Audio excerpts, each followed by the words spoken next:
Today we're going to take a look at a posture called sleeves dancing like plum blossoms. This is a name given to it from the Tai Chi form, though we do see it a lot in the Bagua system as well, but we see it in lots of different variations. The idea of it is to lift the energy both internally and physically. Posture itself is really good for building that athleticism and all the other aspects of fitness. I'm going to start with the weight on the back leg, which is going to be my right leg, and I'm going to face towards the left. So the hands start out in front of the body. Okay, so first we're going to take a look at the feet and what the feet do. So you're going to need to learn this both ways, both to the left and to the right. So you're going to start with the weight on your right leg. The left leg should be pretty much empty. Now, as we transfer the weight forwards, you're going to pick up your back leg and turn towards the back. So you're going to lift the knee, and that should start to raise your center of gravity. Without using the arms, I'm going to step, spin, land, and land. So I'm doing a full 360 traveling over to the left. In order to make this slightly easier, I'm going to set my left foot slightly inward, which means that as I begin to turn, that's going to allow a bit more mobility in my hip. So from this position here, I'm going to turn that foot in.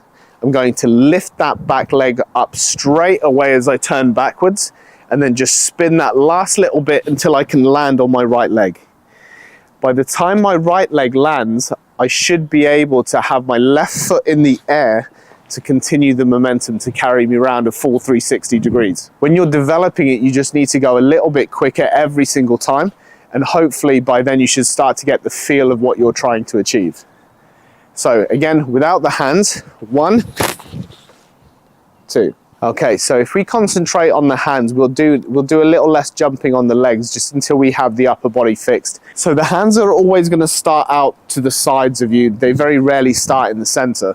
So from here, we're going to drop the hands. We're going to take them up and over to the right. I have to take them up and behind my body to get that three-dimensional turn. So as my hands drop, I turn, and you can see that the momentum's already going to take me around backwards. So if I just continue the arc over, kind of similar to like a cartwheel, but obviously you're going to be using your legs for that. So the hands go up and round, 1, 2. Now it should be on a slight slant. As you get better at it, you can take the hands up and just use your body to twist in the middle. So I'm going to do it just a little bit quicker. So from here, 1. You can see that all you have to do is just pick up the weight from that left leg as soon as you reach that highest point.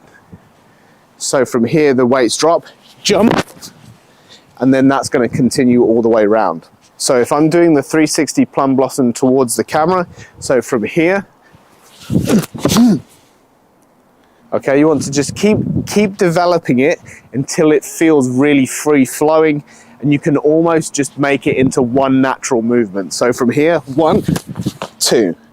The landing can be quite difficult because your momentum is carrying you along. So you might find that a lot of the times that as you do the jump, the weight finishes on that front leg. But the idea of doing the posture is that you try to maintain the weight just on that back right leg. So from here, as you jump, okay, so as soon as you're switching it onto the other side, again, the same thing applies. You want to set the weight onto the back leg. You're going to bring the weight forwards onto the front leg, drop the hands, throw, lift the back leg, step around, 1, 2.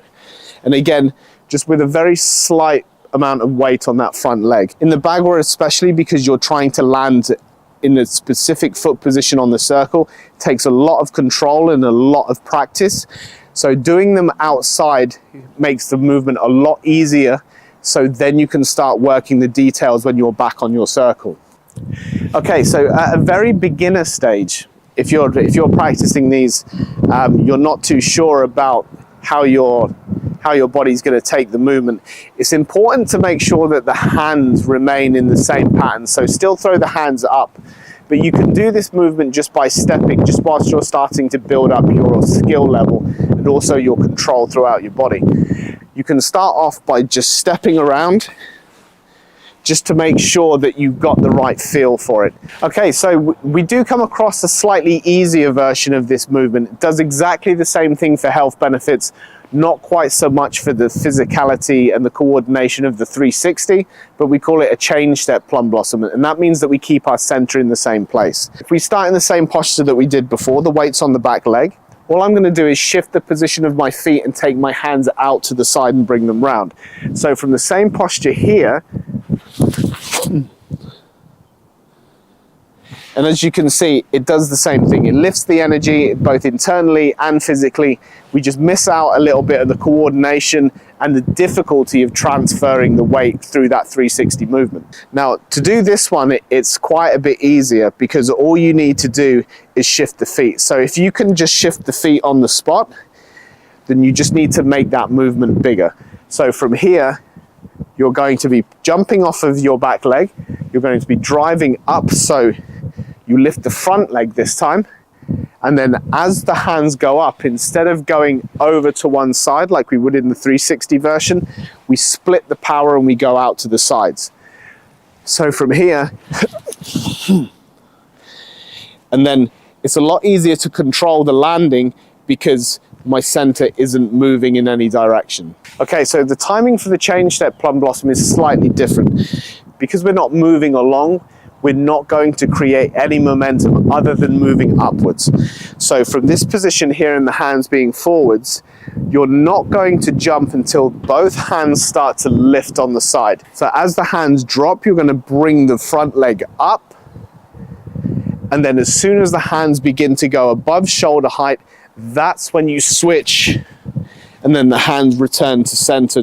Again, when you want to be practicing this on both sides, especially in the backward, because you'll be doing everything on the reverse side in every single palm change or every single form that you do, you have to do it on mirrored sides. So again, you want to set the feet, have the hands out in front of you, and then as the hands drop, and that's just going to help develop the strength in the legs and also the coordination through the body. So when you're doing your forms for Qigong, you might find that doing one of these really big movements is quite disruptive and kind of draws you out of your focus. So you're going to need to practice enough that this movement becomes a lot smaller. So you contain all the energy so you get the same kind of focus and intent, but you need a much smaller movement. When you start to work small frame and you're doing these movements, you can start to generate the power and you move a lot slower. So it's a lot harder to get your momentum to throw your body all the way over. This is why you need to start to make it very, very efficient. So in the forms, when you're coming through here,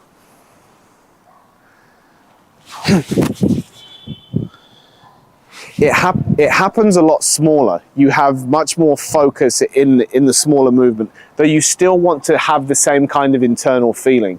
So this is just something that will develop as you go. This is something that you should really do with all of your form postures. Practice them in isolation, so when you get to them in the middle of the form, they feel completely natural for you to flow through. So just like this posture, you want to take all of your other form postures and practice them in isolation. And that way you'll find that you can really work the details and hone in those skills so it feels incredibly natural. Everybody is going to have sticking points in their form where they get to certain postures and it doesn't feel comfortable, it doesn't quite feel right. So if you do this with every single one of your postures, whether it's a big movement like this or even a very small movement like an elbow, it gives you that time to just really focus your attention and really work on honing the details of each posture.